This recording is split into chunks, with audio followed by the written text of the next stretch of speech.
अस्सलाम वालेकुम स्टूडेंट्स, क्या हाल है जी? कैसे हैं आप सब? उम्मीद करता हूँ आप सब खैरियत से होंगे। स्टूडेंट्स, मैं हूँ मोहम्मद इब्राहिम आपके चैनल डायमेंशनल फिज़िक्स से।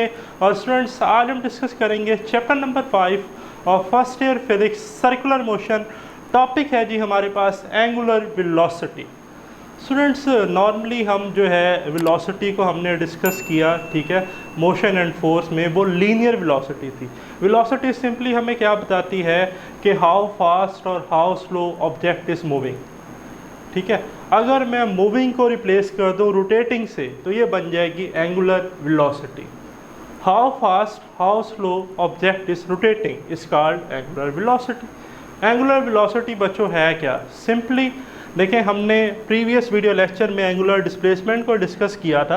अगर मेरे पास एक रॉड हो, ओपी रॉड, और अगर मैं इसको रोटेट करूं, ठीक है, तो ये एंगुलर मोशन परफॉर्म करेगा। तो लेट्स से पहले ये एक्स एक्सिस के साथ एंगल बना रहा था थीटा, जो कि थीटा 1 था, इक्वल थीटा 1। जो ही मैंने इसकी पोजीशन चेंज की, मैं P1 से P2 पॉइंट पर गया तो इसने एंगल बनाया थीटा।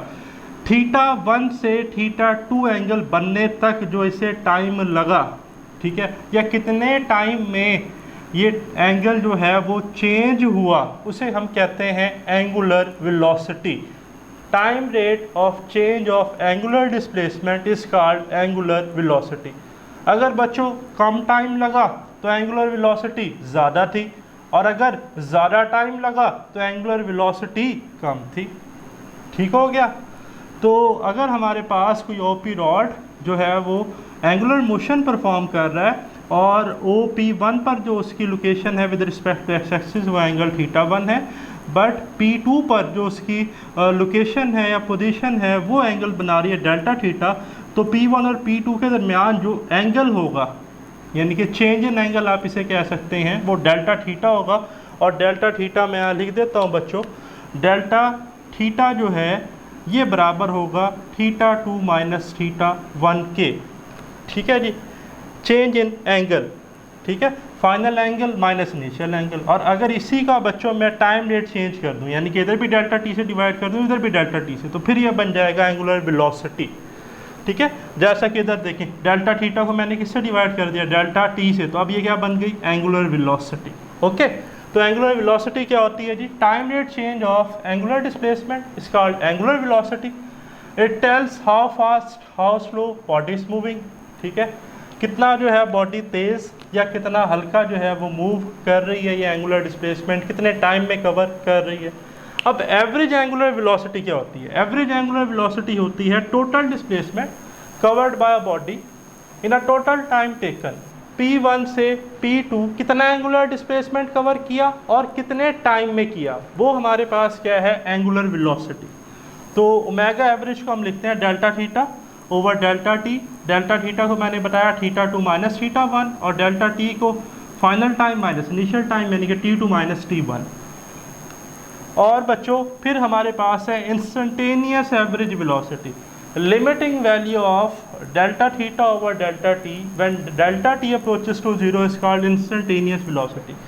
अगर आपसे किसी भी सिलेक्टिव पॉइंट पर, लेट्स से इस पॉइंट पर जो है एंगुलर वेलोसिटी पूछी जाए या इस पॉइंट पर पूछी जाए, तो इस स्पेसिफिक पॉइंट पर जो वेलोसिटी के लिए हम फार्मूला यूज़ करेंगे वो होगा इंस्टेंटेनियस एंगुलर वेलोसिटी का। Omega instantaneous is equal to limit delta T approaches to 0 delta theta over delta T. Okay, फिर बच्चों अगर हमारे पास एवरेज एंगुलर वेलोसिटी और इंस्टेंटेनियस वेलोसिटी बराबर हैं तो हम कहेंगे एंगुलर वेलोसिटी ओमेगा यूनिफॉर्म है। और अगर एवरेज वेलोसिटी एंगुलर वेलोसिटी की और इंस्टेंटेनियस वेलोसिटी एंगुलर वेलोसिटी की बराबर नहीं है तो हम कहेंगे एंगुलर वेलोसिटी नॉन यूनिफॉर्म है बच्चों, वेरिएबल है। ओके, याद रखिएगा कि यूनिफॉर्म सर्कुलर मोशन के केस में ओमेगा यूनिफॉर्म होता है, ठीक है, तो आगे हम पढ़ेंगे एंगुलर एक्सेलरेशन 0 होती है, जबकि नॉन यूनिफॉर्म सर्कुलर मोशन के केस में एंगुलर एक्सेलरेशन 0 नहीं होती, ठीक है। नेक्स्ट वीडियो लेक्चर में मैं डिटेल में बताऊंगा कि एंगुलर एक्सेलरेशन क्या है। तो अब बात कर लेते हैं डायरेक्शन ऑफ एंगुलर वेलोसिटी की। तो डायरेक्शन ऑफ एंगुलर वेलोसिटी हम राइट हैंड रूल से कैलकुलेट करते हैं, ठीक है। लेट्स से अगर बॉडी जो है वो एंटी क्लॉकवाइज रोटेट कर रही है, ये ब्लैक एरोज मैंने ड्रा की हैं, तो curl your finger in the direction of rotation direct thumb will provide the direction of angular velocity, ठीक है।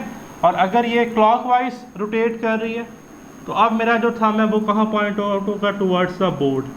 तो याद रखिएगा एंटी क्लॉकवाइज रोटेशन में एंगुलर वेलोसिटी पॉजिटिव कन्वेंशनली, और क्लॉकवाइज रोटेशन में एंगुलर वेलोसिटी नेगेटिव, ठीक है। तो राइट हैंड रूल से डायरेक्शन कैलकुलेट करते हैं। ओमेगा पॉजिटिव होगा एंटी क्लॉकवाइज के लिए और ओमेगा नेगेटिव होगा किसके लिए, क्लॉकवाइज के लिए। एंटी क्लॉकवाइज को हम काउंटर क्लॉकवाइज भी कहते हैं, ठीक है। फिर बात कर लेते हैं, अच्छा एक और बात यहाँ जो है वो आपने याद रखनी है कि ये जो हमारा प्लेन है, plane of circle, plane of circle के परपेंडिकुलर होता है हमेशा एक्सिस ऑफ रोटेशन, ठीक है। ये जो हमारा प्लेन ऑफ सर्कल है जिस पर बॉडी एंगुलर मोशन परफॉर्म कर रही है, इसके परपेंडिकुलर होगा हमारा एक्सिस ऑफ रोटेशन। क्लॉकवाइज देख लें, एंटी क्लॉकवाइज देख लें, ओके। तो अब बात कर लेते हैं नेचर। तो हमारे पास जो नेचर है जी एंगुलर वेलोसिटी की, वो वेक्टर क्वांटिटी है, ठीक है। एक्सियल वेक्टर है हमारे पास। यूनिट्स जो है इसके हमारे पास यूनिट्स में ऐसा यूनिट इसका रेडियन पर सेकंड है। क्या यूनिट होता है बच्चों, रेडियन पर सेकंड, ओके। अदर यूनिट्स इसके पास डिग्री पर सेकंड हो सकता है या रेवोल्यूशन पर मिनट हो सकता है। आपके बुक में जो न्यूमेरिकल है उनमें मोस्टली रेवोल्यूशन पर मिनट यूज़ किया गया, तो उससे हम पहले ऐसा यूनिट में कन्वर्ट करेंगे। याद रखिएगा बच्चों, 1 रेवोल्यूशन पर मिनट को जब हमने रेडियन पर सेकंड में कन्वर्ट करना है तो 1 रेवोल्यूशन होता है 2 पाई रेडियन की, और 1 मिनट में होते हैं 60 सेकंड। तो याद रखिएगा जब रेवोल्यूशन पर मिनट से रेडियन पर सेकंड में जाना हो तो हम 2 पाई डिवाइडेड बाय 60 से मल्टीप्लाई करेंगे। 2 पाई डिवाइडेड बाय 60 से क्या करेंगे, मल्टीप्लाई करेंगे, ओके। और ये हम प्रीवियसली डिस्कस करके आए इससे प्रीवियस वीडियो लेक्चर में कि मैंने डिटेल में बताया 1 revolution is equal to 2 pi radian is equal to 360 degree. Last में है dimension of angular velocity. Dimension of angular velocity simply आप यूनिट से ही देख सकते हैं, रेडियन डायमेंशन लेस है, सेकंड की डायमेंशन टी होती है, तो यहाँ पर सेकंड है तो ये बन जाएगा t-1 in term of square bracket, okay जी। तो ये था हमारा वीडियो लेक्चर। अगर आपका स्टिल इससे रिलेटेड कोई क्वेश्चन है तो कमेंट्स में ज़रूर डिस्कस कीजिएगा। मुझे दें इजाज़त, अल्लाह हाफिज़।